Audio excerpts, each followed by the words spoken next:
स्वागत है आप सभी का हमारे YouTube चैनल तौहीद क्लासेस में। आज हमारा टॉपिक है एक ऐसी घटना जिसने भारतीय इतिहास में एक नरसंहार को जन्म दिया। जी हाँ, मैं बात कर रहा हूँ रॉलेट एक्ट। रॉलेट एक्ट और जिस नरसंहार को इसने जन्म दिया वो था जलियांवाला बाग हत्याकांड। जलियांवाला बाग जो हत्याकांड हुआ वो अप्रैल 1919 के अंदर हुआ, लेकिन इसका जो प्रमुख कारण रहा वो था रॉलेट एक्ट। तो आज हम इस वीडियो के माध्यम से रॉलेट एक्ट के बारे में ही जानेंगे कि रॉलेट एक्ट होता क्या है। रॉलेट एक्ट फरवरी 1919 के अंदर ब्रिटिश पार्लियामेंट में बना एक ऐसा कानून जिसने भारतीय इतिहास की सबसे बड़ी नरसंस घटना को जन्म दिया, जिसके अंदर ऑन द स्पॉट हजारों व्यक्तियों की गोली मारकर हत्या कर दी गई।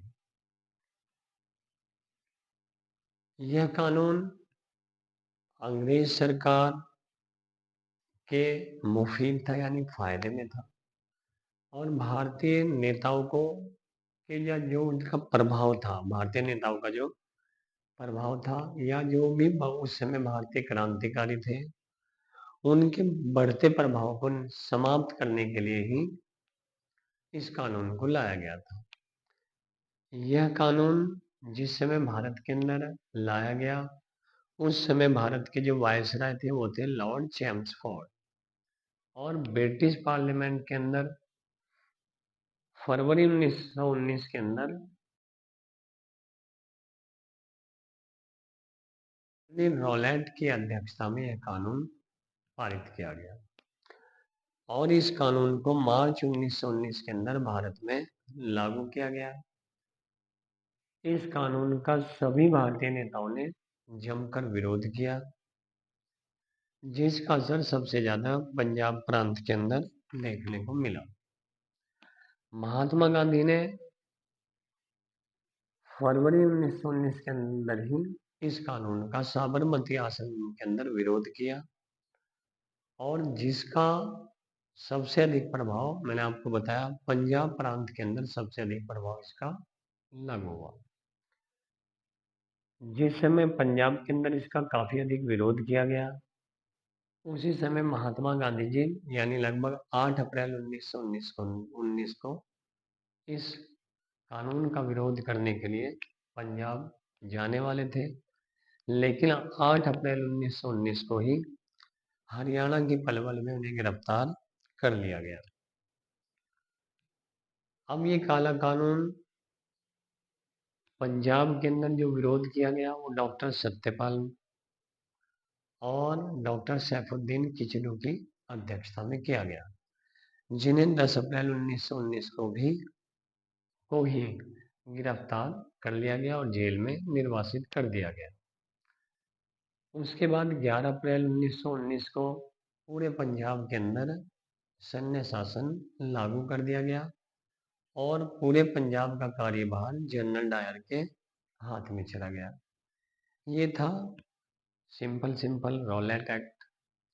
रॉलेट एक्ट की आप डेट याद रखेंगे। रॉलेट एक्ट फरवरी 1919 के अंदर ब्रिटिश पार्लियामेंट में पास हुआ। उसके बाद मार्च 1919 के अंदर इसे भारत के अंदर लागू कर दिया गया। उस समय भारत के गवर्नर जनरल वायसराय थे लॉर्ड चैम्सफोर्ड, और इसके जो अध्यक्ष थे वो सर सिडनी रॉलेट थे। इसका सबसे अधिक विरोध पंजाब प्रांत के अंदर देखने को मिला, और 8 अप्रैल 1919 को महात्मा गांधी जी को हरियाणा के अंदर गिरफ्तार कर लिया गया। 10 अप्रैल 1919 को पंजाब के स्थानीय नेताओं डॉक्टर सैफुद्दीन किचलू और डॉक्टर सत्यपाल को भी जेल में निर्वासित कर दिया गया, और 11 अप्रैल 1919 को पंजाब प्रांत के अंदर सैन्य शासन लागू कर दिया गया। अब हम जानते हैं रॉलेट एक्ट होता क्या है। रॉलेट एक्ट एक ऐसा कानून था जिसके द्वारा भारत में क्रांतिकारियों के बढ़ते प्रभाव को समाप्त करने के लिए सिडनी रॉलेट की अध्यक्षता में एक कानून पारित किया गया जिसे रॉलेट एक्ट कहते हैं, जिसके अनुसार अंग्रेज सरकार को यह अधिकार प्राप्त हो गया, भारत के अंदर यह अधिकार प्राप्त हो गया कि वे किसी भी व्यक्ति को गिरफ्तार कर सकते थे और उन पर कोई मुकदमा भी दर्ज नहीं किया जाता। इसलिए भारतीय नेताओं ने इस कानून को एक काला कानून कहा, जबकि अंग्रेज सरकार इस कानून को आतंकवाद अपराधी नियम कहते रहे, जिसके अनुसार अर्थात भारतीय नेताओं ने इसे बिना दलील, बिना वकील, बिना दलील का भी कानून कहा और इस कानून की वजह से ही एक भारत के अंदर बहुत बड़ी घटना का कटाक्ष हुआ, परोक्ष रूप से वो अवतरित हुई या जो भी हुआ, जलियांवाला बाग हत्याकांड। तो नेक्स्ट वीडियो में हम आपको बताएंगे जलियांवाला बाग हत्याकांड के बारे में। आज हमने वीडियो के माध्यम से जाना है जलियांवाला बाग हत्याकांड का प्रमुख कारण क्या था। तो जलियांवाला बाग हत्याकांड का प्रमुख कारण रॉलेट एक्ट था, जो फरवरी 1919 के अंदर ब्रिटिश पार्लियामेंट में पारित किया गया और मार्च 1919 के अंदर जिसे भारत के अंदर लागू कर दिया गया। और इसका जो जमकर विरोध हुआ वो पंजाब प्रांत में किया गया। तो यदि आपको वीडियो हमारी पसंद आई हो तो प्लीज़ हमारा हौसला बढ़ाइए। मेरा गला खराब है, इसलिए जो हमारी नेक्स्ट वीडियो होगी उसमें हम जलियांवाला बाग हत्याकांड के बारे में विस्तार से चर्चा करेंगे। तो वीडियो यदि आपको पसंद आई हो तो प्लीज़ चैनल को सब्सक्राइब करें, लाइक करें और दोस्तों में शेयर करें। Thank you very much. जय हिंद।